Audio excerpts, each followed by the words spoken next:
Alrighty, everybody, welcome to the final part of our Reverie playthrough. So, Slab of Reminiscence activated. last time we did the first entry of Beyond the Reverie, which was about Renne's adventure into Calvard. So, we have two more to finish off our playthrough. So, we'll go through those, and then, yeah, we'll pretty much have done everything besides a couple of the trials and whatnot, which... yeah, I just can't really be bothered with that, you know?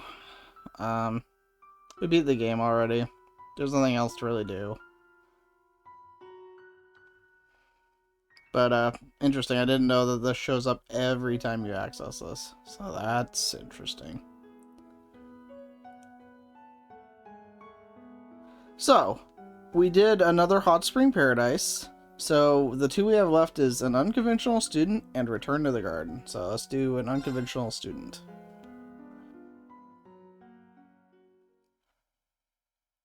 April year 1208 to 17 calendar. Aramis Academy is a famous educational institution in the Calvardian capital of Edith. Named derives from an artist central to Calvard's democratic revolution 100 years ago. It is also reflected in its goal of nurturing new talent and helping to forge a brighter future for a new republic. The Academy placed great value on traditional education, but it also encouraged the perspective of new cultures and values, attracting many an independent mind across Lemuria. Storied place of learning that reflected the Republic's views as a whole. This story, for its part, begins not long after the Springtime Festival held yearly to welcome the new student body. It was just another morning at the Academy, countless students shuffling through its grounds, when one of them in particular happened to draw an unusual amount of attention. The young lady had long, soft violet hair crowned with a black ribbon. Her figure had been cut very respectfully as she had matured into a young woman of 17 years. Yet her face still held traces of girlhood days bygone. The beauty she was, she never failed to turn inquisitive heads as she strolled along. Hey, it's Renne. I'm definitely invested now. I had a feeling this was what was going to happen. Her name was Renne Bright. She is a second-year student from Eunice Royal Academy in Liberal, now staying at Aramis as part of an exchange program. She had only just arrived in the spring. Her goal in attending was not to further her education. She had been considered highly gifted since she was a child, having already earned several doctorates in years past, and there was little more a new academy could reasonably teach her. Her goal, in reality, was used as a front to operate freely in Calvard. It was hard to find one better than being a student. She already found the role relatively foolproof during her time at Eunice. Even if there were limits to how much a student could get away with, society as a whole was soft on school children. To move freely would also require drawing as little attention as possible. Jane had conducted herself modestly, as any elegant young lady who wished to remain unseen should during her time at Aramis. There was just one very big problem with this plan. Good morning. Isn't she just gorgeous? Yeah, Renne being popular in the universe makes sense with how popular she is in real life. All she had to do was walk down the hall to be showered with greetings and whispers of envy and admiration. Her looks alone were already enough to make her the talk of the school, but after one of the teachers let slip that she received a perfect score on her entrance exam, there was suddenly not a single person who didn't know her name. I'm shocked that if you're trying to blend in, you'd think you'd intentionally, miss a few, but what do I know? The other students cared not how much she wanted to avoid drawing attention. She was getting it whether she liked it or not. Naturally, not everyone was pleased with the booming popularity this news transfer student had attained in less than a month. While most were busy fawning over Renne's arrival that morning, another group watched the charade unfold from the shadows, echoing audible tuts of displeasure. Uh-oh. If anybody's rude to Renne, I am going to be very, very, very mad. I just want everybody to know that. A word, if I may, Miss Bright. It was a fellow classmate surrounded by a small faction of students clearly loyal to their king bee. Ooh, this is a cool drawing. These drawings honestly remind me of like a comic book or something. Very cool. Certainly. Though instincts told her this was not going to be a conversation she wanted to have, she made an effort to pretend otherwise. She would not be provoked into behaving as anything but a mature, modest young lady. I've been wanting to get to know you better for some time now, you see, so I was wondering if you might join me for dinner this evening.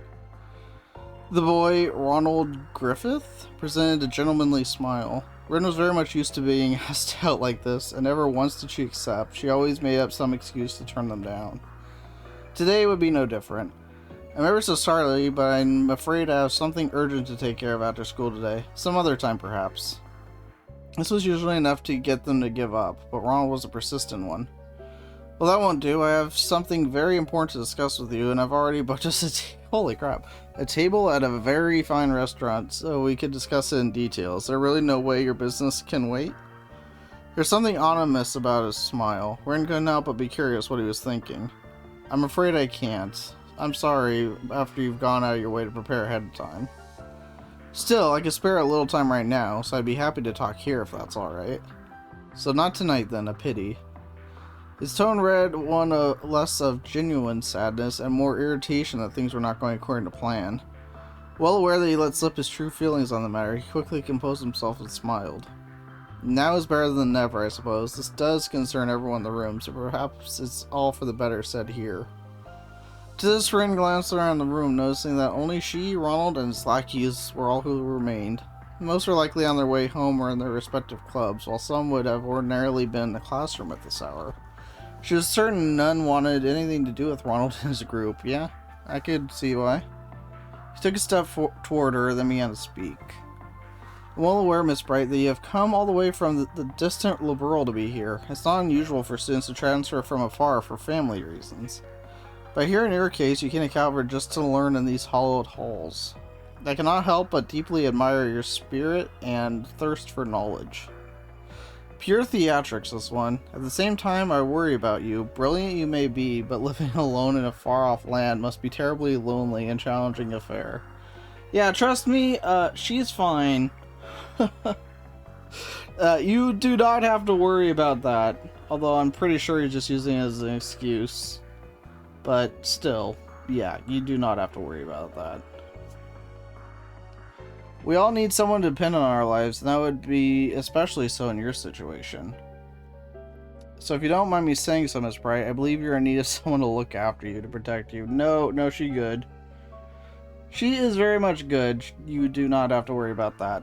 Again, I'm pretty sure you're just using that as a pretext, though. At last, he shut up, giving Renne a chance to respond. She scrutinized him closely. In short, you'd like for me to join your circle of friends, correct? His smarmy smile broadened. His father was a senator in the Republic's parliament, meaning he held a significant amount of political power. His son used this to his full advantage ever since joining the academy. Ronald had used his father's name to form a faction of sorts among the students, forcibly building his reputation until he was the leading candidate for student council president in the election staged in half a month's time. Hopefully Renne runs. We could have Muse being vice president at one school, Renne being president at another. I'd be down for that. That'd be good. His goal, Renne assumed, was to bring the hottest talk of the academy into his faction to further secure his chances of victory. I think you'll find that joining us would help you feel much more secure and at home here. Or perhaps you don't yet appreciate just how much of a difference having someone like me backing you would make on the life of an exchange student. True, she mused inwardly. Being in a group of high social standing would make it easier for her to gather information. If she could leverage his father's connections to build more of her own, that would pay itself in dividends in the days to come. Palm's boy had no way of knowing the actual circumstances that brought her to Aramis, but his proposal was, in fact, very beneficial to her. She returned his smile with a modest one of her own as she answered. You're kind to think so much of me, but I'm afraid I'll have to decline. Clear, unambiguous rejection. Ronald's lips were still curled into a smile, but he could not hide the twitch in his brow, nor could his lackeys hide their shock. They had, by all accounts, expected to answer the opposite. Are you sure you won't reconsider? Surely someone as brilliant as yourself could see why accepting my offer would be in your best interest. I fear if you don't now, you may well come to regret it. Oh, we're just gonna threaten her. Yeah, see how that works out for you. The last words were a hair slower and deliberate to intimidate her. Renne, of course, was never gonna fall for it. I'll admit, it's a tempting proposal, tempting enough to inspire one to consider helping a certain someone win the student council election. If only that someone weren't you. What did you just say? Sudden taunt caught him completely off guard, resulting in a flare of irritation escaping him. Renne, for her part, was unruffed by the challenge. I imagine you don't need me to explain why, but I will to be sure. I've been very aware that the threatening glares I always attract on the way to school every morning have been coming from all of you. They've been a constant in my life ever since before the festival. All were flabbergasted by the statement, their silence confirming what she said to be true. She continued. Now, you have every right to regard me with caution. I'm well aware of how much I stand out despite my best efforts. Taking potential threats under your wing is a strategically sound move, too. However, that your target was so easily able to see oh my gosh, I can't read. However, that your target was so easily able to see through your scheme shows everyone here just how inept you really are. I have better things to do than assist someone so incompetent and small-minded. With a shrug and sigh in a somewhat dramatic fashion, Renne stood before Ronald, his shoulders trembling from rage. Good day to you all. Renne gave a courteous nod of acknowledgement before leaving the room, paying no mind to the wide eyes and open, slack jaws she left behind. Dang, yeah, way to blend in there, Renne. Yep. So I ended up getting pretty beat up from another one of Mom's crazy jobs she threw at him. We did get some good data out of it, but ouch. Your mom's always so funny. That night in the dormitory, Renne and Tita were engrossed in deep conversations through their laptops. Look at little Tita. But it's always same old with you all. I'm surprised there's anything of Hackett left with how often you tell me has him nearly facing death. You two are in a rut. I know something that could spice things up. Might we try adding a little romance to the mix, like a couple of bright-eyed lovebirds we know. But, oh, we have agreed to go somewhere next week, so we're not in a complete rut. Well, isn't that something? The stairs to adulthood await you, my dear friend. Damn, Renne. Tita graduated from the branch campus in Erebonia just as Renne left for Calvert, leaving them no time to spend with one another in person.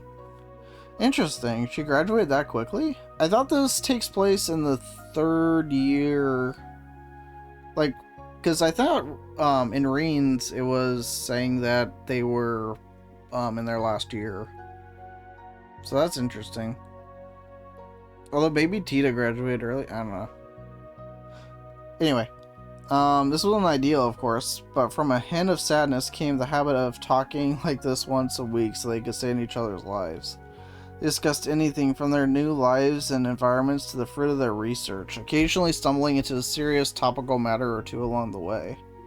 Sounds like a legal confrontation between the Verne Company and Epstein Foundation is inevitable at this point. I know, I can't believe this is really happening. Both frowned at their screens. Recent development concerning the Calverdian industrial giant Verne Company had become a key source of concern for them of late. Okay, what is this? Hey, it's Tita's mom, Tio. Cool. And the ones who are rude to everybody else who shall remain unnamed. It began soon after Crossbow returned to normalcy after the Supreme Leader's takeover the previous year. Professor Erika Russell approached the Verne Company and proposed they join the West Sumeria Tech Union that should be hard at work forming. And to nobody's surprise, they refused. But before Erika and the rest of the engineers evolved, he had finished getting ready to go and change Verne's mind, something happened to make the Union the least of anyone's priorities. The independent development of a new generation of orbments, and their generation's long partner in the subset technology, the Epstein Foundation, would not be a collaborator.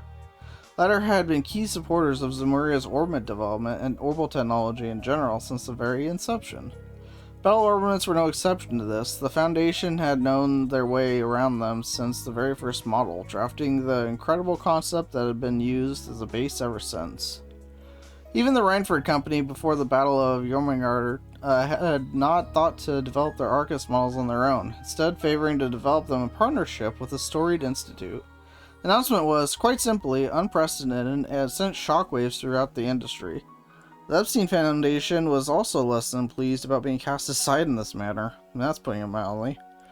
While there was certainly legal concerns regarding who owned the patent to this technology, the greater concern was that their stable position in the industry as a whole was now becoming unstable.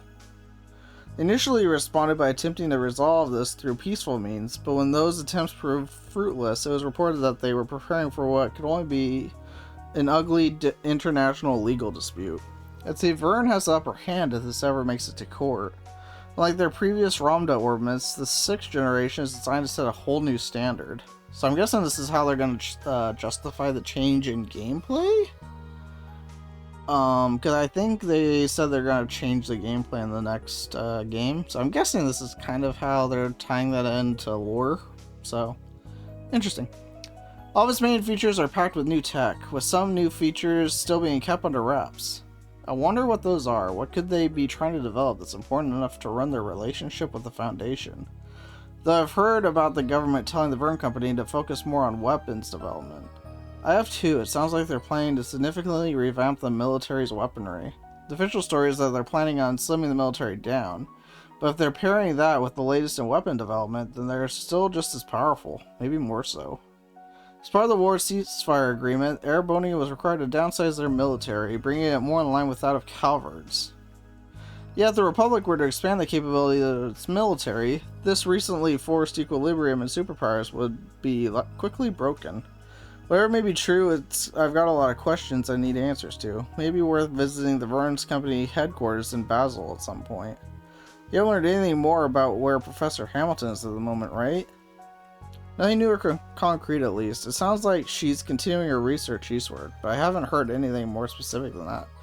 Oh, wait, it's... Oh, I didn't know the professor is a female. That's interesting. Kind of cool. One of the big...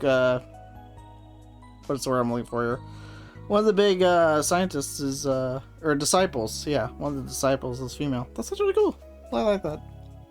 Mom and Grandpa haven't had any luck in contacting her either. I'm not surprised since that area isn't very well connected, but it's still unfortunate.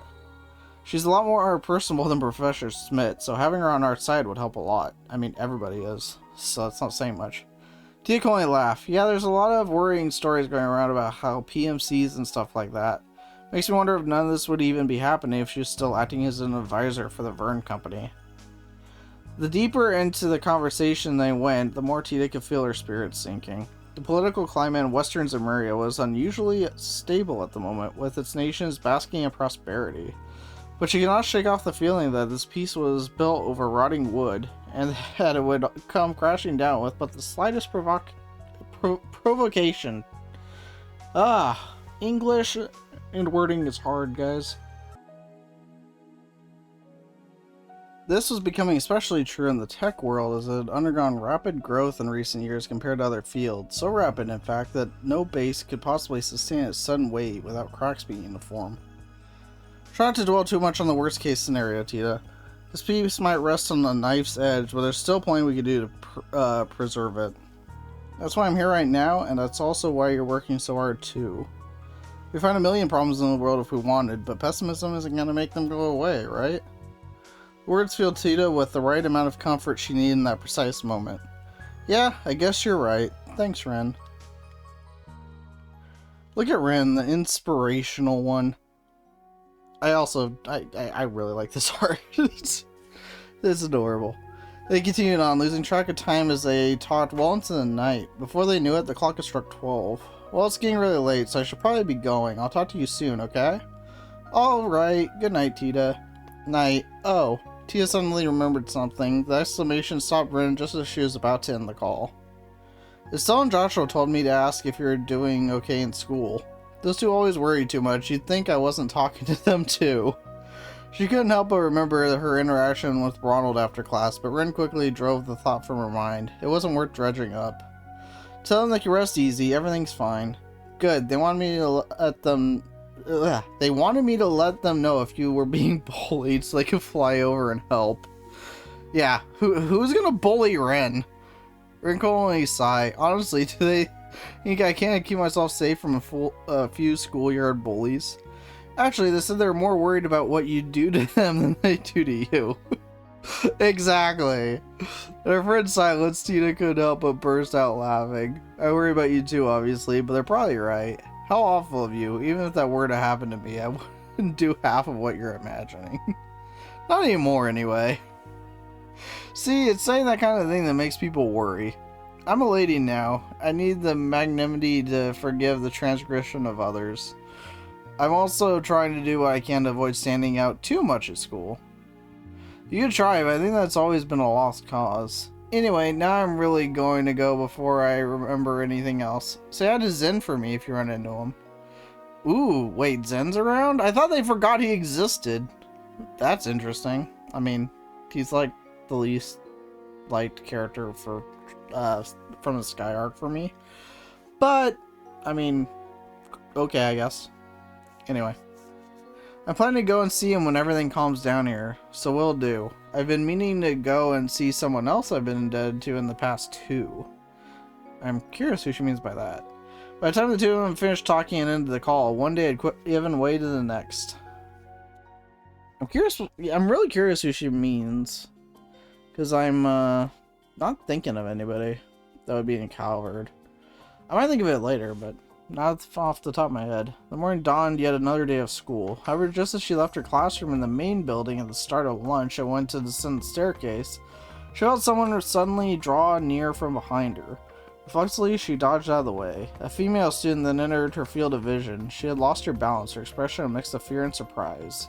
She passed through the spot Renne had been moments before, but her momentum showed no sign of fading. Someone didn't stop her. She was going to start tumbling down the stairs. Renne was quick to grab her and pull her close. She supported the girl's weight with one arm with all the grace of someone taking part in a ballroom dance, saving her from falling. Several students happened to witness the event unfold and could not help but elicit gasps of admiration. Noticing the girl's eyes were still unfocused, Renne gently addressed her. Are you alright? You aren't hurt, are you? Finally realizing the situation she was in, the girl, whose face had become quite red, quickly straightened her posture and fluster. Yes, I'm okay. You're in bright for the next class over, aren't you? Thank you so much for helping me. You're very welcome, but I would have to caution you from losing your composure like that right next to a staircase. Do you have some really urgent business to take care of? Girl first frowned in response and paused to think, then answered. Nothing I can think of. It's weird, but even though it was probably my imagination, it felt like someone had pushed me from behind. Obviously, no one here would do that, so I must have just bumped into someone by accident. She thanked her rescuer again before disappearing into the distance. The situation she had deemed her imagination, however, lingered in Ren's mind.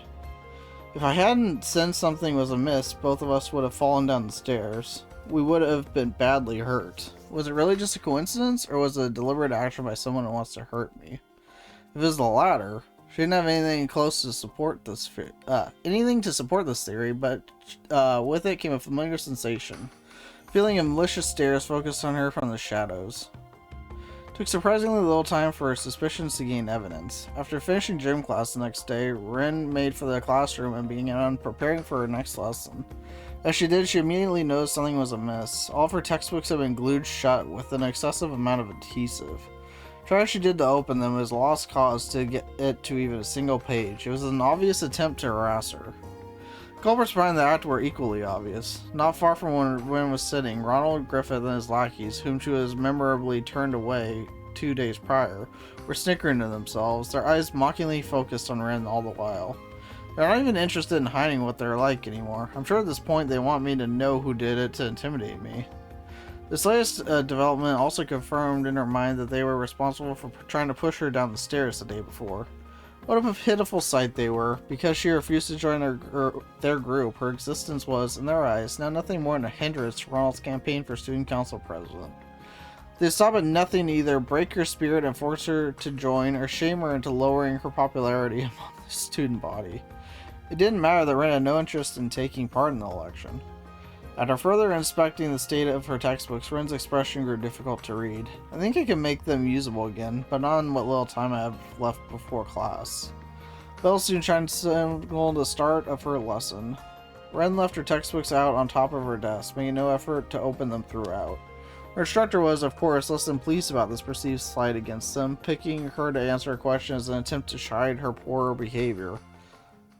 Please read the next paragraph aloud for us. Ron and his friends let loose a series of pleased giggles at this, their minds lying at the thought of a flustered Ren being told off and humiliated in front of the entire class. What transpired in reality played out very differently from their fantasies. Without missing a beat, Ren did exactly as she was told, reciting the selected paragraphs she had been asked to read word for word, and all while her textbook remained closed. Did you memorize the entire book? Even the instructor could not hide their surprise. But of course, as a student at Aramis Academy, I would never dare to compromise in preparing for my lessons. Ren responded with such grace that she, of course, drew more sighs and coos of admiration for both her instructor and peers alike. It was only Ronald and his posse who groaned with sullen expressions. The next incident came on Ren's way to school the next morning. She entered the school gates with a horde of other students and was just about to step into the building when she noticed a foul smell coming from above her. She looked upward, noticing a portion of the fencing surrounding the building's rooftop was falling directly above her. Other students noticed at the same time, laying out screams of horror and worries that they could do nothing about it. I could get out of the way easily if I wanted, but the fencing was over 2 arc in length. She could escape unharmed, but the other students around her would likely not. That was a risk she was unwilling to take. Grasping the battle ornament hidden in her bag, she cried out. Airstrike. A sphere of wind formed in response to her incantation, flying upward at high speeds. She carefully controlled its power so that instead of sending the fence flying, it simply cancelled out its momentum instead, allowing her to hop and catch it with ease. This was no accident. The smell makes it obvious. It was the distinct scent of a liquid extracted from a certain plant monster.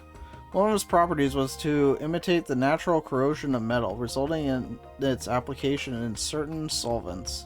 This made the fence falling a deliberate action the perpetrator had been trying to disguise as an accident. With Ren having been the target of several malicious acts already, the culprit was clear. Again, she could feel the presence of those familiar hateful stares pouring into her from the shadows. But again as well, they were not the only ones with eyes on her. Whoa, that was awesome. Did you see that? Is there anything she can't do? So they're basically making her more popular by trying to sabotage her. Pretty brilliant. Ren's quiet meditation was disrupted by a multitude of cheers and applause from all around her. As if she were a performer who, just about to leave the stage, she gave an elegant bow in response. This would not be the last time she endured harassment from Ronald's group, but each and every time they thought they had bested her, she would handle herself with exemplary skill. Their efforts only served to make her more popular. State of affairs continued for several more days before a seemingly out of patience Ronald summoned Ren behind the school building after lessons were over for the day. He stood oppressively before her, his lackeys behind him with the composure he attempted to feign before, now replaced by plain, vile anger. You're not going to be able to intimidate Ren. I hope you know that. Make you straight, Ren Bright. You are an eyesore. Even that gentlemanly air he impersonated before was gone. Really? Well, that's not a very polite thing to say to a classmate. I'll try to act cute and innocent. I've put too much damn time and mirror into building my position up in this academy. Who's always the center of attention instead? It's you. It's always been you. It's like you're deliberately trying to sabotage my chances of success, and that's the last thing I can afford right now. The more livid Ronald became, the more unruffled Ren was in turn. You're only sabotaging yourself by setting me up to succeed over and over again. You are aware of that, aren't you? Had she not been forced to defend herself against him over and over again, she would not have received nearly as much attention. This being pointed out caused Ronald to return an audible tut of frustration. Who cares about how it happens? The point is, this has gone on long enough, so I'm going to have to ask you to step off the stage for a while. What do you mean? Ronald seemed to present some of his initial cool from when they first talked as he answered. Oh, I mean something very simple. You just won't come to school until the election's over. And if I refuse? Tissy raised a hand. In response, his lackeys stepped forward to surround her. The boys were unusually well built for their age, showing off their hulking forms in hopes of intimidating her. My dude, I got her to like level 190. She's more than a match for you. Refusing is not an option, I'm afraid. If you aren't going to oblige me willingly, we'll just have to make it so you can't come to school for a while. His lackeys cracked their knuckles dramatically to clarify their leader's intent. Well, that's no good. I think we both know that would constitute a grave violation of school rules. Something about her affliction caused him to mistake her commentary as showing a hint of fear, further fueling their desire to dominate the situation. Yeah, Not accurate, bud.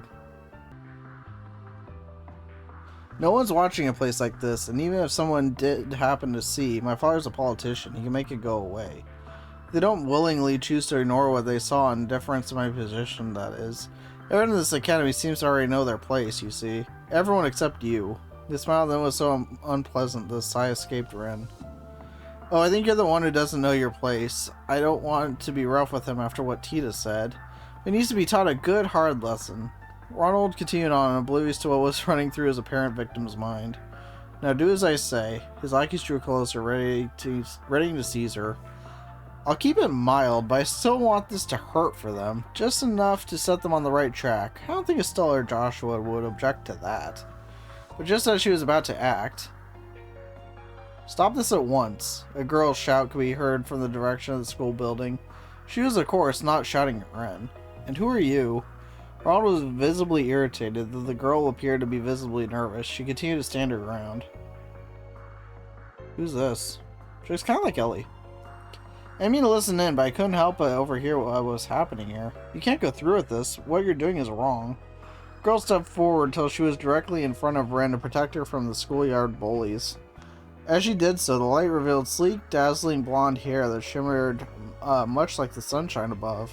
Ooh, so she's blonde? Interesting. I thought it was white hair. Renne recognized her to be a first-year student who lived in the dormitory next to her own. They weren't close to one another. At most, they only exchanged polite greetings with one another as they passed each other in the hall. She always seemed like a quiet, polite young woman with a good upbringing. However, not the type whose eyes would glow with resolve as she put her well-being on the line for someone else. Renne was surprised by this, as was Ronald. Though he was less than impressed, he never fathomed that another student would dare to resist him. One thing he did sense was that her resistance was little more than a brave front. With excitement at the thought of stripping that front bare, he grew a sadistic smile and addressed her. Is it now? Well, how fortunate for me that I have you to show me the error of my ways. Renne can wait. You're a first year, I assume? I'm going to need to give you a lesson in just how right and wrong works in our society. Upon a signal, his lackeys shifted to surround their new target over Renne. She began to tremble as danger closed in on her, but still she did not move. Don't you dare. This time it was Renne who spoke up. I'll give you what you want, so don't you dare touch her. But, you sure about that? She wasn't planning on that response, but Ronald was more than happy to have his win in any form. I'll stay away from school for a while, that's what you want, right? But then you...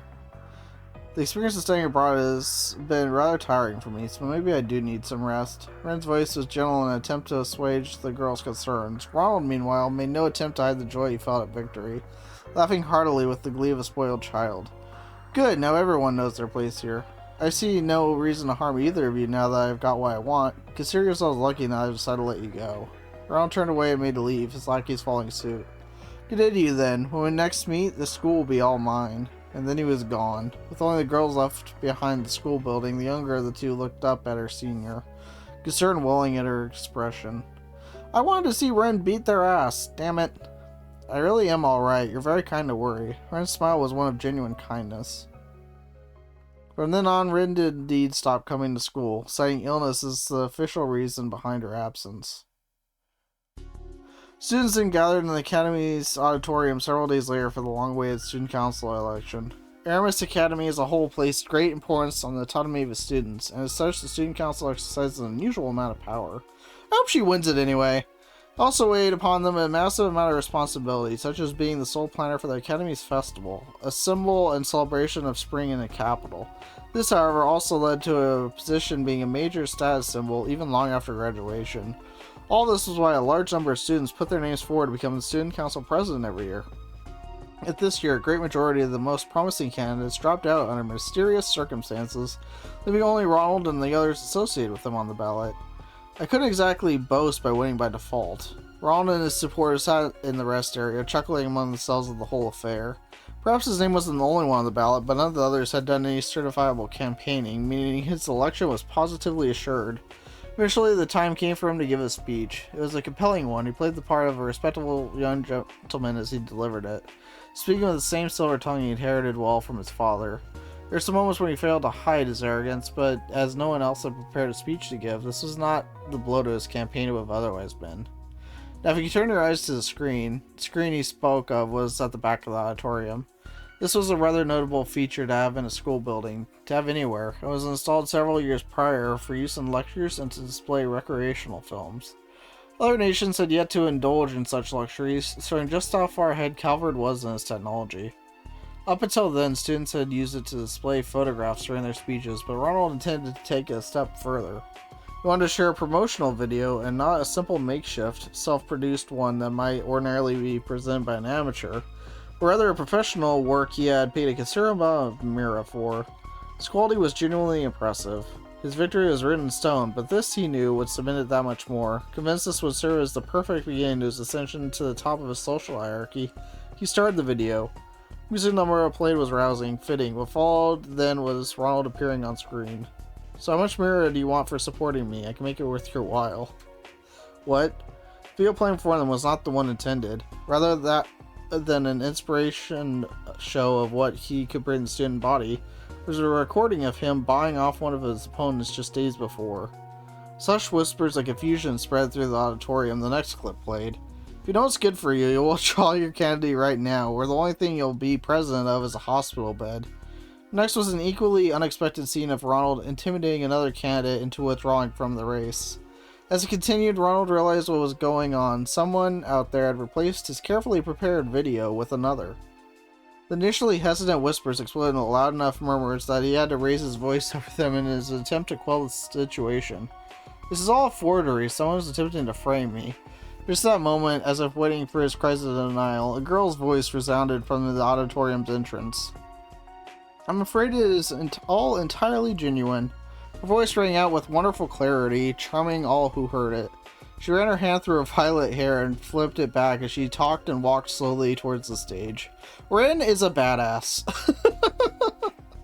Renne is the ultimate badass. This is why she's the best character in Trails, and I will hear no objections. Bribing potential threats, blackmailing, threatening, even executing violence against others, and many other cases of bullying besides. You are guilty on every single count, Ronald Griffith. Before anyone could fully understand what was happening, the student was on stage and staring Ronald down. "Yeah, she is." All eyes were fixed upon this elegant figure. Indeed, without any effort at all, she had the air of a protagonist from some epic tale making her long-awaited appearance. Trust me, whenever we get to Daybreak, I will also be doing some of that.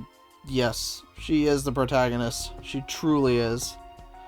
"Damn it, Runbright, must you insist on getting in my way at every turn?" He growled through a sheet of sheer anger. In contrast, the recently absent Renne responded with brilliant composure. "You're the one getting in the way of the fair running of this important election. Your countless crimes have made a mockery of the whole process. You tell him."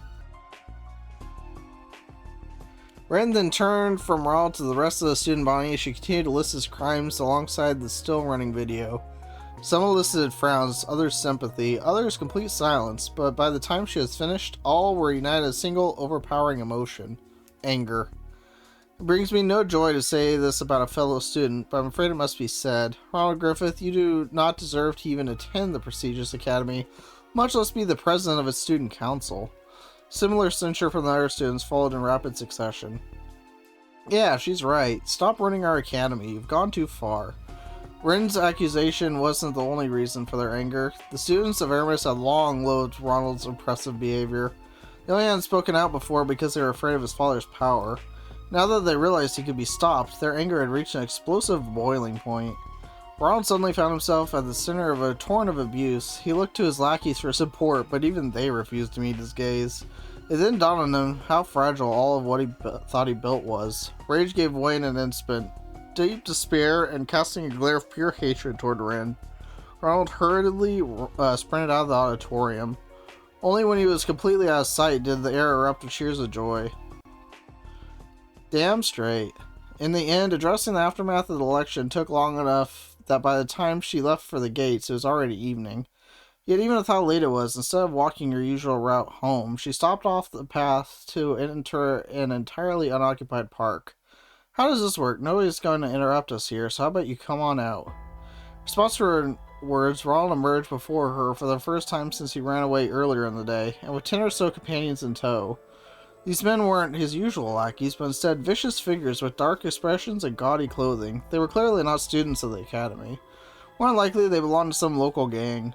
You don't keep very good company outside of school now, do you? With all they're dressed up, I assume you must be off to a party or something.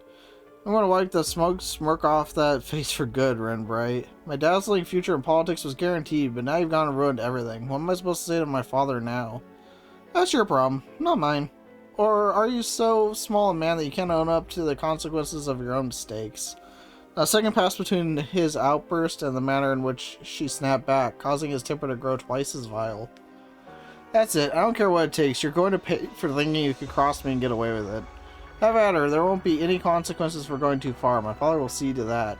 Men sprang into motion upon Ronald's signal, but what followed made them doubt their eyes. Yeah, you picked the wrong target. Ronald could not understand what just unfolded before him. His eyes relayed the information well enough, but his mind rejected it completely. A second after he ordered his new lackeys to attack, Renne produced a monstrosely sized black and gold scythe from thin air. This in itself was beyond comprehension, but it wasn't the last thing to be so. The scene was like a cat toying with a powerless cornered mouse, except in this shocking case, Renne was the cat and his men were the mice. They surrounded her at first, and yet all it took was a single swing of her conjured weapon that caused most of them to collapse to the ground. In less than 10 seconds, their confidence had crumbled with their bodies. The mice made to scurry as fast as they could, but the cat gleefully gave chase. There were even moments where she let a few think they had gotten away, only for her to immediately close the gap between them. It was only after she was bored that she would knock them unconscious like the rest. Then she would seek delight in her next hunt. Like heavy sacks of potatoes, the men fell one by one, until only Renne and Ronald were left. This can't be happening. The young man was still struggling to come to terms with what he just witnessed as Renne stretched her limbs like a bored child still gearing up to play. Amateurs, every last one of them. I thought I could at least have a little fun. Oh, but don't you worry, I didn't actually slaughter them. She turned her gaze from the spectacle of her own creation to Ronald. Now that's a cool photo. Would you be open to giving me a little more entertainment, perhaps, Ronald? Ronald twitched in fear at the mention of his name. In this moment, she was now nothing more than a beast in human skin. Stay away from me. My father's in Parliament, you know. Try anything on me and you'll regret it. Her response was an expression of pure pity before tossing what appeared to be a magazine at his feet. It's one of today's tabloids. You might find its contents relevant. What? At first he was baffled by the shift, but the second he peeked at the cover, his face went pale. Representative Garrett's suspected of bribery and connections to organized crime, read the headline in giant, punchy lettering. There's a whole special feature on your dearest daddy, complete with evidence. It mentions that the CID is going to be conducting an investigation as well, so this may be the last day you can say he's in Parliament. My condolences. No. I'm getting into this. So visceral was his shock at the news that the simple word was all he could muster. Even then, Renne wasn't finished. Okay, that's an awesome... These photos just keep getting better. So now that he's been removed from the equation, I'll ask again. Would you be open to giving me a little more entertainment? She edged closer and closer, scythe in hand, and a sadistic smile lacing her lips. Ronald tried to retreat in fear before tripping over a rock and falling hopelessly on his backside. Yeah, damn straight. Put him in his place. All he could do was watch her as though she were the Grim Reaper, tears and snot streaming down his face. Be a doll and play with me, then you'll understand why they used to call me the Angel of Slaughter. She raised her scythe above her head and readied to swing it downward before realizing what she said. Oops, a grown woman wouldn't play with dolls though, would she? Yeah, I thought I could better control my childish glee. She covered her mouth with her free hand, blushing with feminine modesty at her slip-up. None of this was behavior befitting the proper lady she wanted to reflect. After composing herself, she turned her attention back to her prey, only to see he was already unconscious. He just passed out from fear. Finished? As she left the park, a calm young man called out to her. I certainly am. Renne met her eyes with a brown-skinned young man leaning covertly against one of the trees. Safe to assume he witnessed the entire affair unfold. Who are you? He glanced inside the park for a brief moment before speaking with slight but genuine admiration. You really are something. In what way? In every way, even if I was more struck by the hacking abilities of the famous Kitty than the combat prowess of the infamous Angel of Slaughter. So hard to believe that you managed to find dirt on his bigwig dad that easily. Ren's response was matter of fact, showing no sign his praise had gone to her head. Most people just aren't as cautious about cybersecurity as they ought to be. Understandable with how new most are to it.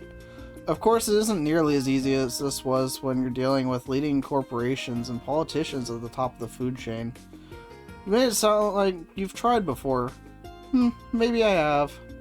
Ren's smile was both cryptic and darling. I've been more impressed with you. You were quick to write a piece that's scathing while also finding me exactly the proof I needed.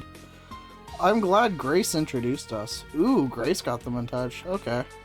Just doing my job. The man's name was Dingo, and he was a professional reporter for a tabloid. He was extremely capable of his job, very well connected, and held a reputation for never shying away from danger. Being introduced to one another by Grace Lynn, he and Ren made a deal with one another just a few days prior. The terms were simple. Dingo would provide Ren with the proof of Ronald's misdemeanors, and Ren would use her hacking abilities to provide evidence of his father's crimes. Both were now reaping the rewards of the other's success. Though I'll admit I did get some help from a friend. He was none too pleased about being asked to look into a scummy politician's equally scummy son, but he pulled through. Oh, you just have all the connections, don't you? She did send someone and Dingo was acting on behalf while she was at school, but she wasn't sure who that someone was. This curious sensation regarding their identity remained as she continued the conversation. You know, I'm surprised you didn't meet with any resistance in running that story. That just goes to show how big a fan the government was of Griffith. Left him alone because he didn't actively oppose the current president's party. But from the CID's perspective, this chance to get him down was about as good as it's going to get. That does sound like something Miss Tato Master over there would do. I can't say I like the feeling of being used by her. But oh well. Dingo then made a curious observation. I have to wonder why you went to such lengths to get rid of a small fry like him. He really bother you that much?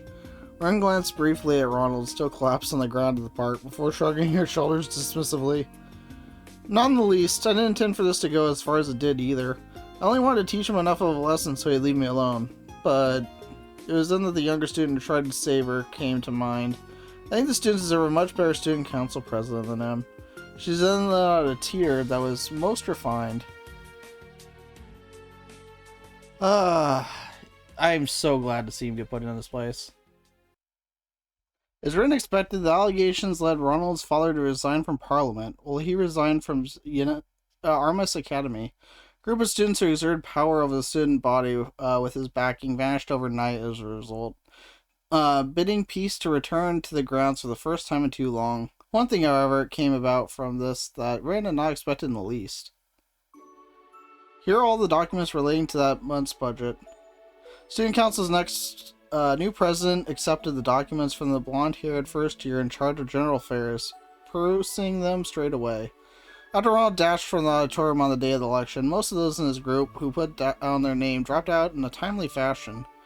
Voting still took place even then, but once all was said and done, nearly 70% of the votes cast were disqualified. This was because they were all in favor of someone who never put her name on the ballot. Ren Bright.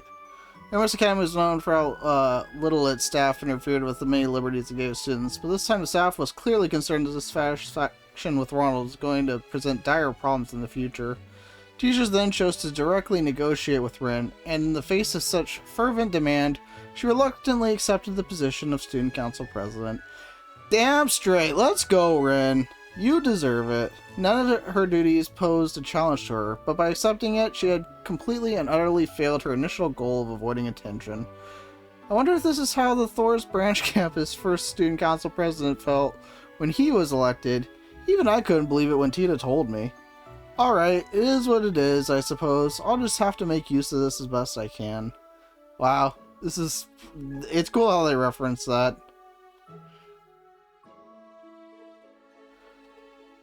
Sunlight beamed in the student council room. The blonde-haired girl and two of her friends struggled with the new workload they were adjusting to. As Ren sat there, ears open to random talk and the occasional grumble, thought crossed her mind. She had no end of real-world worries. Problems arising from the rapid technological development, the society's next move, the ominous winds of change blustering over Calvard. But despite all those, she wanted to enjoy her simple time here while she could. Let's say we get this work done so we can celebrate the tea party, hmm? This arrival of spring was now a distant memory, even if summer had yet to come. There's nothing particularly spectacular about this time. It was just another ordinary, beautifully bright afternoon. That one was great. Okay, I am so glad. I thought she was just gonna sit back and stay out of it. No, she played him expertly. That was actually fantastic. Ah, man, that was absolutely terrific. The more they flesh out Ren's character, she just keeps getting better and better, I swear. That being said, I gotta stop gushing over how awesome Ren is.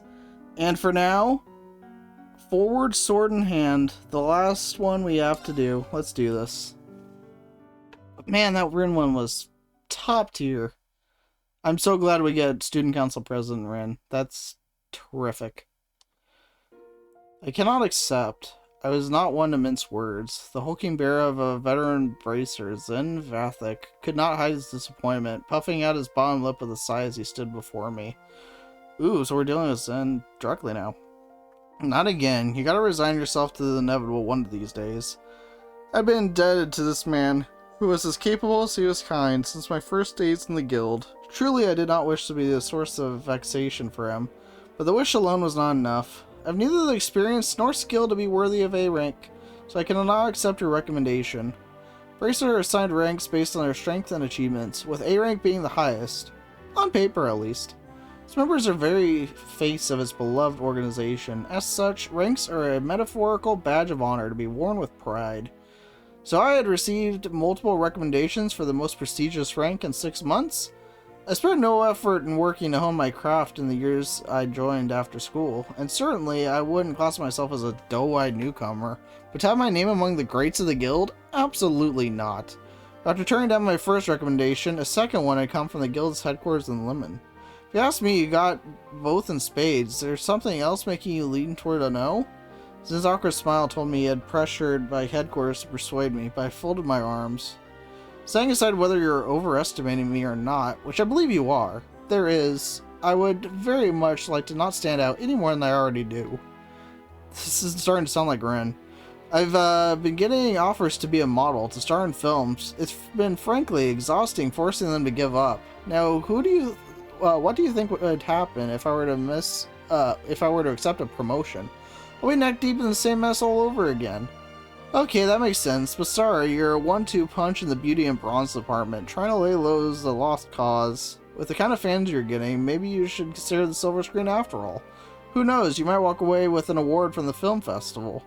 Zin's laugh was hearty in contrast to my unamused frown. Much as I respected him, he could do with showing a little more decorum. That's not funny. I understand being in the public eye to some extent is inevitable, and I've accepted it, but I'm a bracer, not an entertainer. I wasn't trying to be funny, though. You gotta find a way to off some steam, or you're gonna break when we need you to put together the most. Happens to the workaholics like you more often than you think. I didn't think I was pushing myself as much as he implied, but I also couldn't deny there was a nugget of truth to what he said. We were getting off topic. Just why is headquarters so desperate for me to become an A-rank bracer? I can't see the logic behind it. Well, you see, starting with what you know, the reparations from Maraboni have been beefed up our economy this year, so all kinds of new investments are pouring in from across the continent. Now, I'm no economist, but people go where the money's at.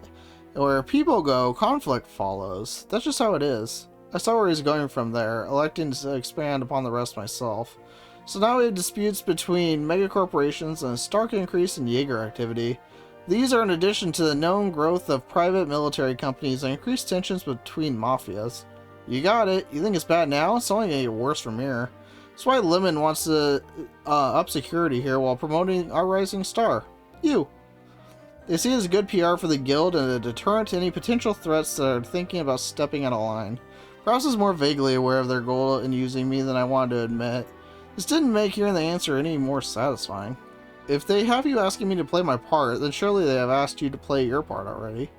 You've been recommended for S rank, haven't you? If you know of a better deterrent than having an S rank in Calvard, I'd like to hear it. Zin scratched the back of its head awkwardly upon my statement.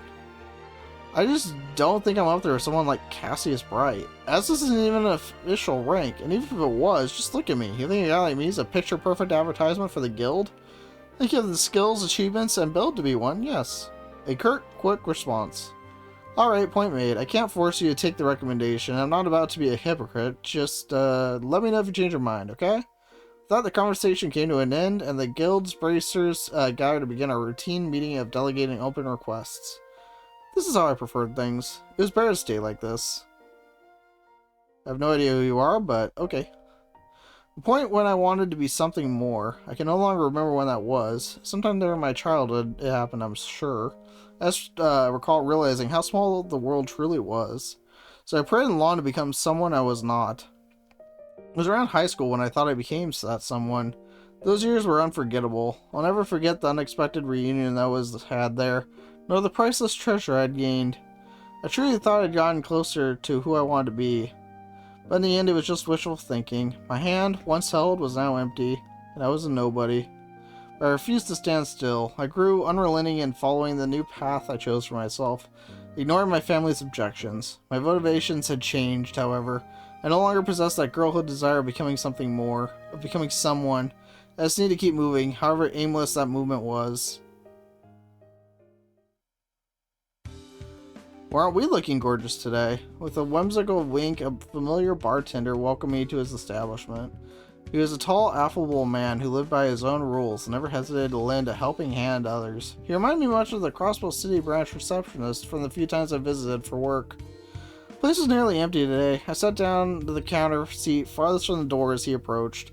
The usual, sweetheart? I stopped by here after a hard day's work on occasion, and wherever I did, I always ordered coffee and a light snack.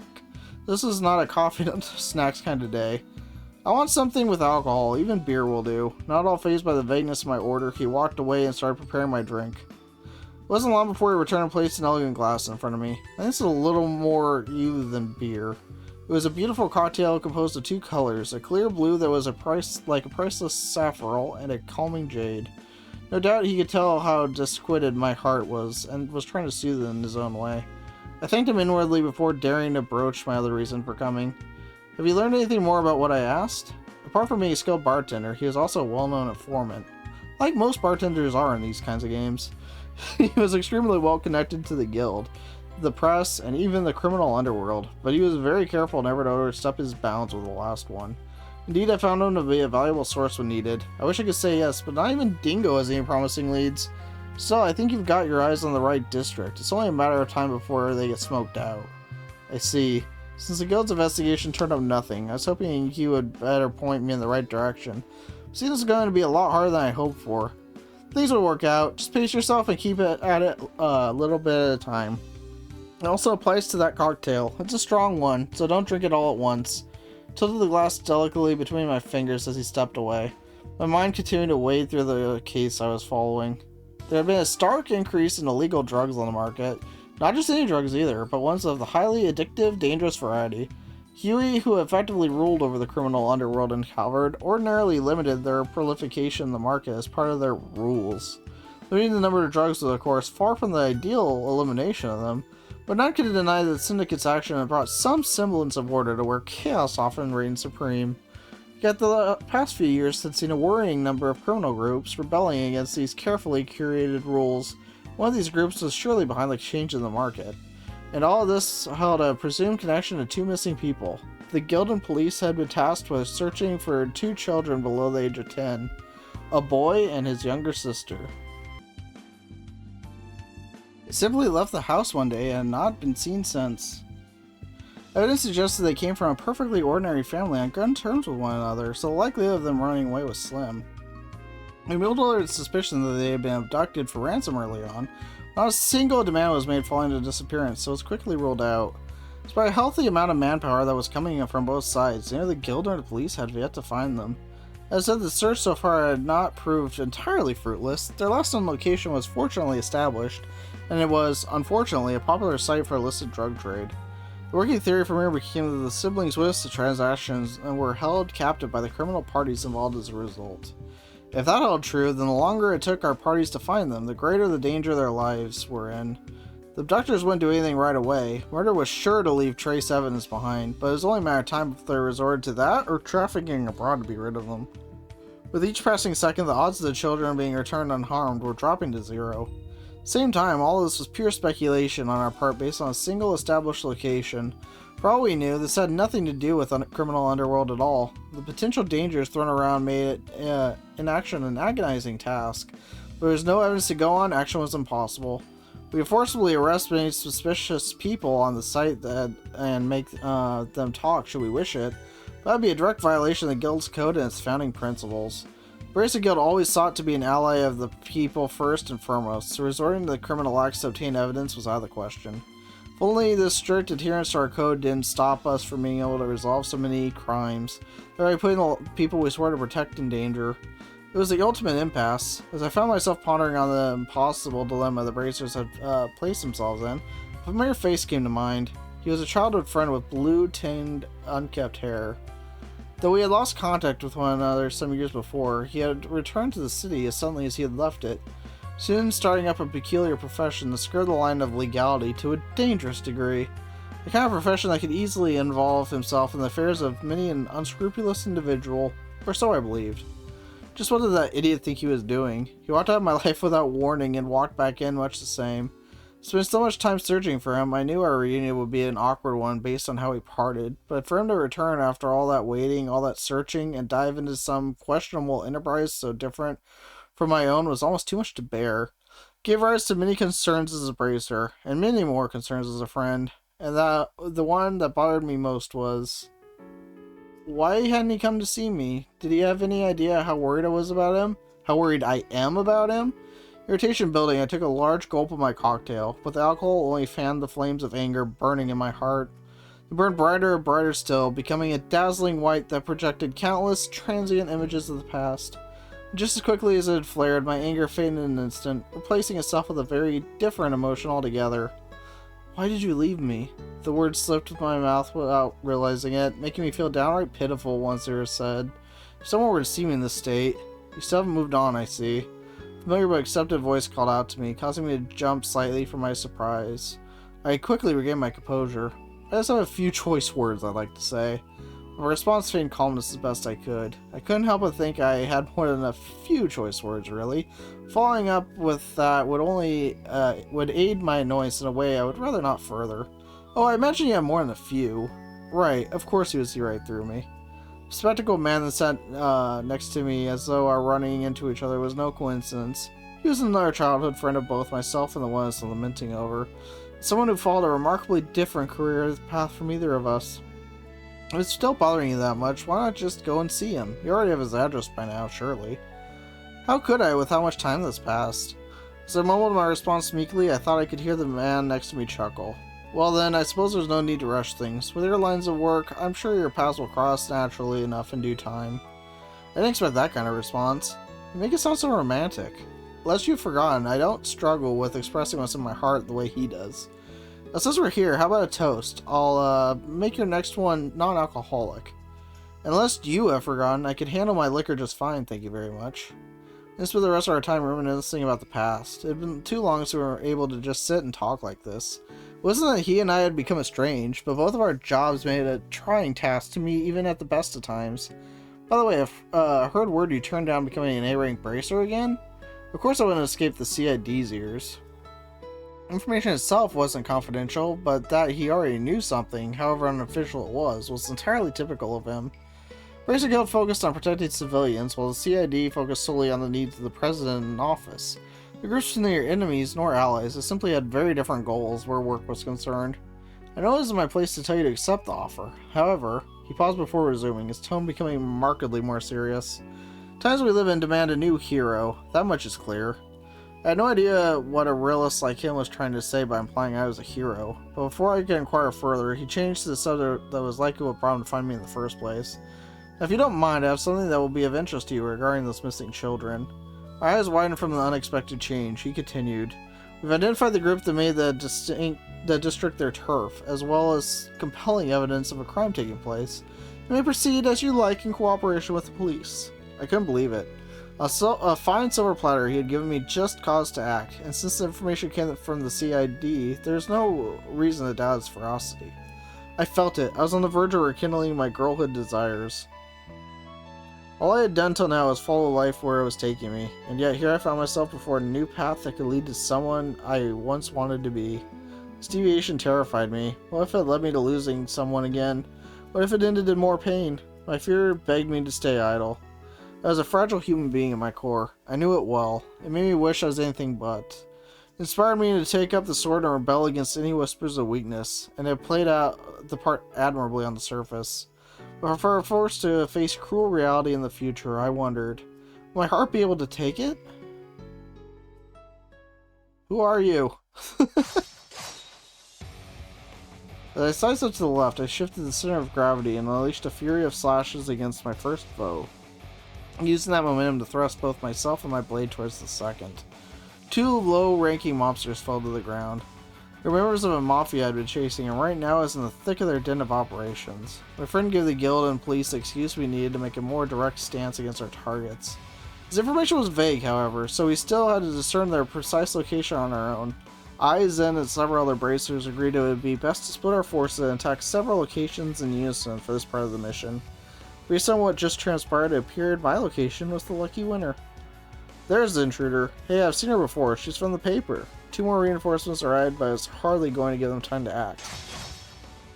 I raced forward, swinging my sword twice as I passed them, and they fell before they could even raise their weapons. I advanced. Mobsters appeared in droves. Presumably, word of my arrival had already spread. There she is. She's that bracer word's been going around about. Well, damn it. What if the immovable's here too? Don't be chicken shit. It's one woman. We could take care of her. They then charged me in mass, at least 10 of them. More reinforcements on the way, further inside the building. Forcing my way through with how many they had in their number was risky. An insensible thing to do would be waiting for the other bracers to show, but I also had to consider, what if my waiting afford the Mafia the time to wield the children as hostages? Weighing the two options, I concluded that whatever reduced the chances of that happening was worth the cost. I needed to push on and settle this. Now. Besides, I believed I had nothing to fear from this pitiful group as they were. Were they seasoned combat veterans, they could have used their numerical advantage to implement complex formations and corner me, but they did no such thing, the amateurs. They dared to believe they could hold a candle to Huey's martial arts? In the face of my experience, the bloated size was more of a hindrance than a help. They wouldn't be able to utilize even half of their potential against me. At first I had to position myself and them appropriately. If I could ensure the gun-toting wielders among them were in each other's line of fire while rounding up the close-range fires to a single spot, they would soon have bigger worries, friendly fire. The vulnerabilities would then spell my victory as I cut them down. One down, 2 down, the precious seconds after defeating a foe were the most advantageous. Just as a man had fallen, I was on to another before they had time to adjust to my incoming blade. There's no pattern to who was next by design. I chose my targets with stunning eroticism, throwing them into complete disarray as more collapsed to the ground. 3 down, 4. I'd go around them in a wide circle. I would move between them, while remaining ever aware of any surprise assaults on my back. I waited through them till I encountered the ones farthest back. These ones never even considered I would be able to reach them. They were spread so carelessly. The men took up their guns with newly alert panic strewn across their faces. But their fate was already sealed. They were powerless as I closed the gap between us. 5, 6, 7. With over half their number down, the remaining mobsters were quickly losing their will to counter. Some attacked out of adrenaline-induced desperation, calculating their next move so poorly that they fell into my long-set trap and accidentally attacked themselves. At this point, the battle was as good as final. All I had to do was continue taking them down until I was the last one standing. There were smaller groups I encountered on my way through the building, but I was able to disable them with little effort. The path they opened up for me eventually led me to their leader. He was a middle-aged fellow, pacing relentlessly around an unpleasantly gaudy room until I entered. He twitched in fear upon the very sight of me. "Why are you here? Where are my men?" "Kissing the floors." I answered so calmly and concisely they balked in disbelief. "That's impossible. I sweat my balls off to build this group from the ground up, and you're saying a girl like you tore it all down just like that?" I ignored his crude language and drew closer. As I thrust my sword till it sat between his eyes, he let out a squeal. Well, I'm no ordinary girl, I'm a bracer. And don't worry, I didn't kill them, they only been knocked out or restrained. You'll be seeing them again soon, in prison. I shot a dark and glare in his direction as the tip of my sword wandered downward toward his neck. I have some questions for you, and you'll answer them. The man nodded emphatically, his whole body trembling from fear. 2 children, a boy and a girl under 10 years old, disappeared last month. Your people abducted them, didn't they? He nodded. I knew it. Then where are they? What did you do with them? They're in a room farther inside. They're alive. At last I can breathe a sigh of relief. My most fundamental objective when coming here could be fulfilled. Next, I need to ask him more about his group. I thought you all seemed far too weak to be in charge of this district of the city, but after coming across your account book, everything fell into place. You're working on behalf of someone else, aren't you? You were so unsure how to respond that you felt completely silent, but that tone gave me my answer. Who is it then? Tell me. Is it A? I can't. He flinched in fear as I pressed him, resisting as though he generally couldn't say. Then, just as he opened his trembling lips to speak, I heard a strange thudding sound from inside the room. Set away from the man, my sword still firmly in hand. Crouching, squealing, splattering. What sounds like were audible in the first. I didn't know what to make of them, but they made me feel an instinctive revulsion as they dragged on. They may have come accompanied by faint groans, but if they did, they faded just as soon as the sounds themselves. I remained on guard as I stepped out into the hallway, ready to be attacked from any angle at any moment. The sight that greeted me defied all imagination. The monster I fought mere minutes before were now nothing more than distorted, mutilated piles of flesh and bone. Not just 1 or 2, every single one of them, without exception, were reduced to bloodied mounds. Some were without heads, others had their organs ripped from their abdomens. Then there were those with their skulls caved in and leaking pulverized brain matter, or the ones with their hearts pulled and squeezed. Each corpse was different, each corpse was unbearable to look at. The plain hallway I traversed with all due speed was now covered in a sticky, slimy red. Who could have done something like this? It started so awful that my free hand, now clenched, shook from disgust. When was it ever so necessary to go this far? What could anyone have to gain from this? Wait, no. I realized I had just made a very careless mistake. I turned and hurried back into the room I was just in. I was too late. The Mafia's leader was floating in the air at the center of the room, as though some unknown force was holding him up by his chest. A monstrous sword pierced through his chest. A single streak of blood dripped from his unspeaking mouth. There's no room to believe he was anything but dead. Like all the others in the hallway, he didn't even have time to scream before his life was taken. Who are you? I barked at the center of the room, trying to drown out my instinctive fear with anger. At a glance, only the corpse and I were present, but if I strained my eyes, I could also see the faint contours of another distorting the space around them. It must have been some sort of act of camouflage. I would have thought it a basic courtesy to give your name before asking another's, charming ace of the Bracer Guild. It was a man's voice that projected true arrogance, as though he were above all others as a matter of course. I instinctively rated myself for battle response, but my actions seemed not to faze him in the slightest. No need to be spoiling for a fight. I'm simply here to take out the trash after they were careless enough to leave a trail for the CID to follow. Was I really talking to a fellow human being? How could you speak of such gruesome murders in those terms? Are you a business partner of theirs? No, you must be from the group above them. Very good. He then swung his blade to slide and tossed the corpse off to the side with all the respect of a used cigarette. How could you treat people you worked with like this?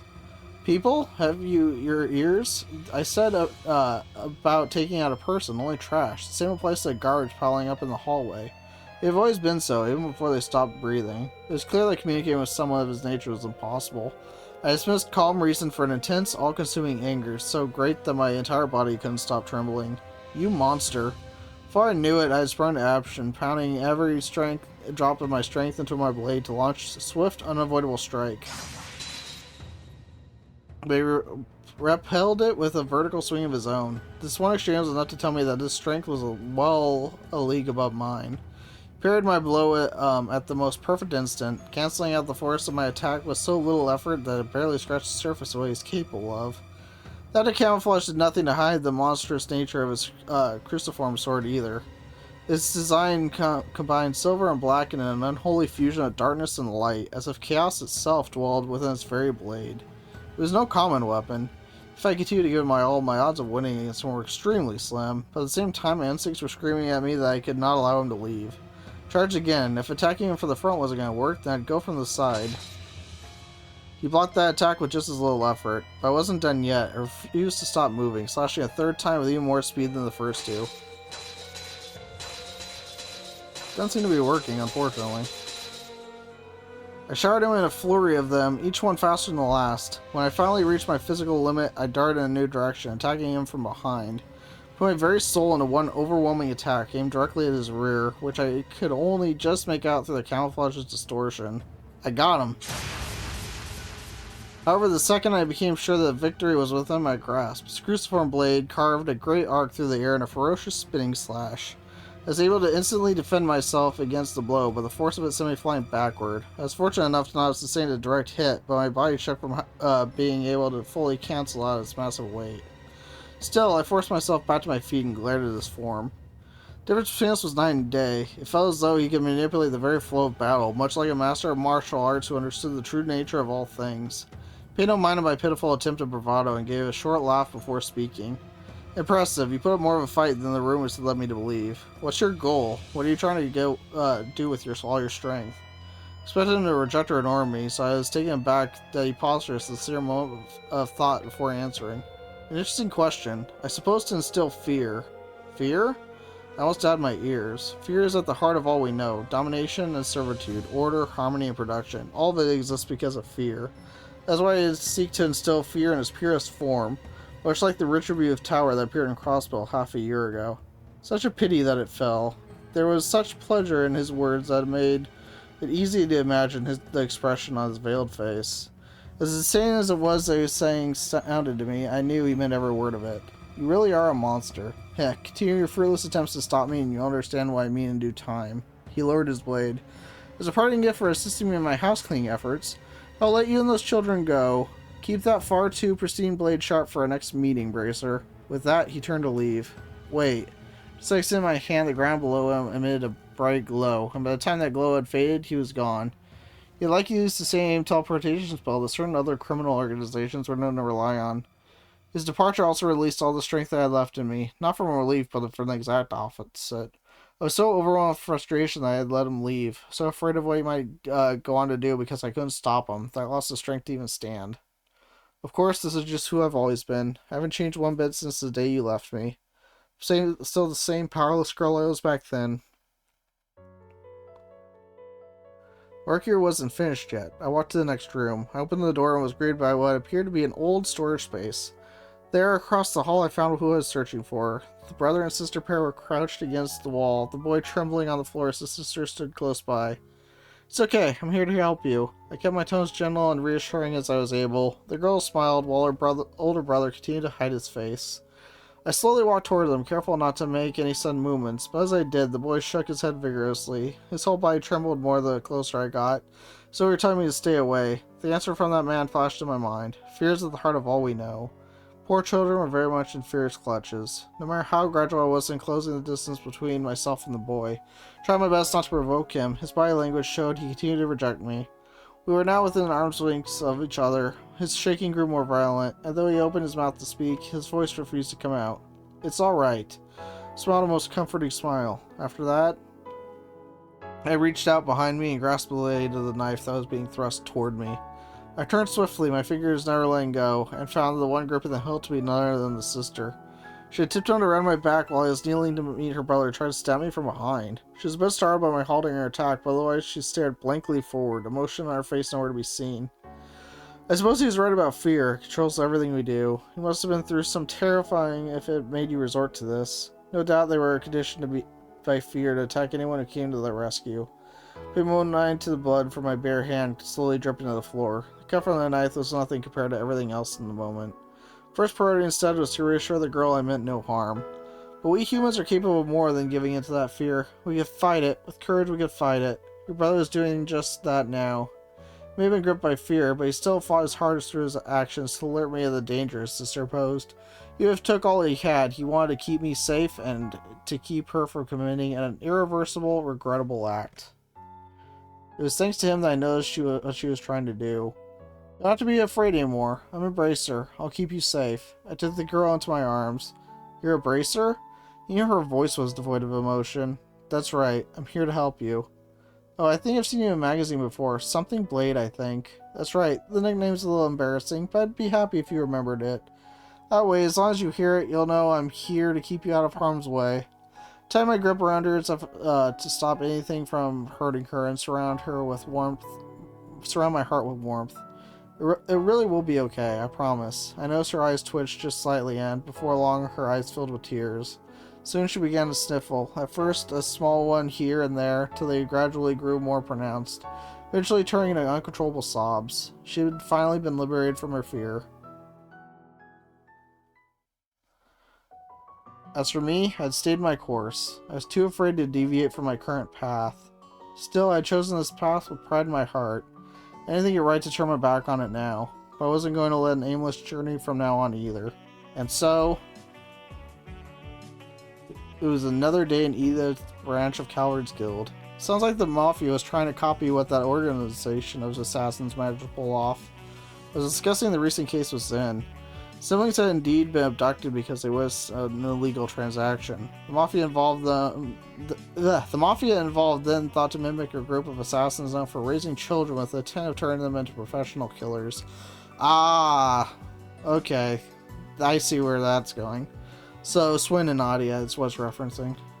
Their attempts, thankfully, proved as unsuccessful as their attempts to remain covert and selling drugs. CID found them, and whoever they were working for purged them. Hell of a way to go. If I hadn't been so incompetent, maybe they wouldn't have been purged at all. Don't beat yourself up about it. The Guild's priority is to keep civilians safe, not criminals. I don't want to say they deserved it for getting involved in organized crime, but it is what it is. Try putting that frustration you're feeling into more personal growth instead of letting it eat you alive.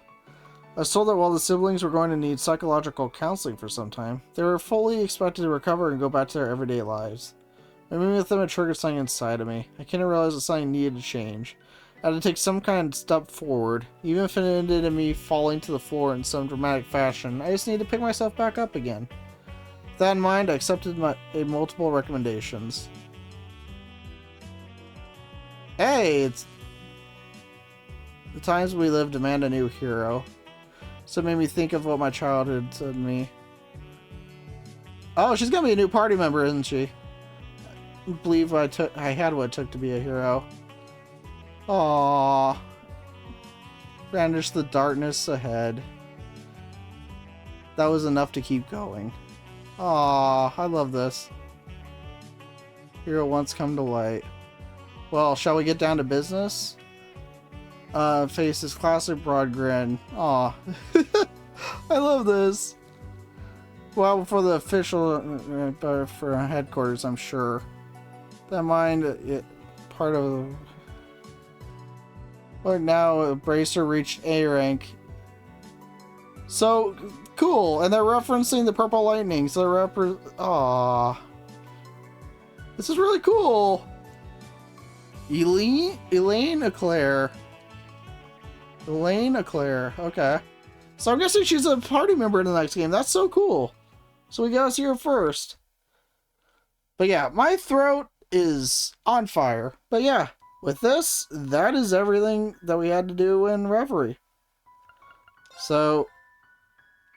Oh, and it's the background, I see. Very cool. Force connection to Astral Link severed.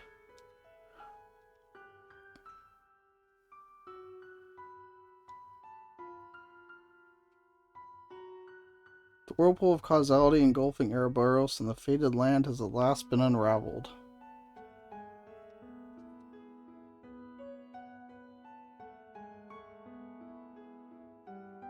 Though the bell ringing at the end of days has yet to be silenced. That's foreboding.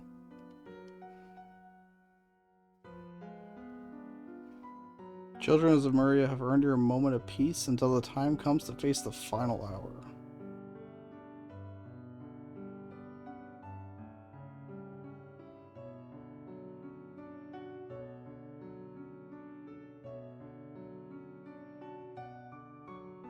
Till you with hope and fear in your hearts must walk new trails.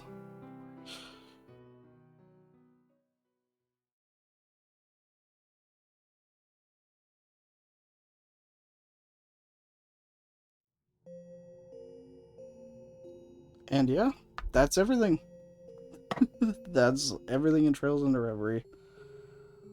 I'm looking forward to the next arc. Should be a lot of fun. And, yep, with that, this playthrough is now complete. So, yeah, I appreciate everybody watching, and, yeah, that was a lot of reading.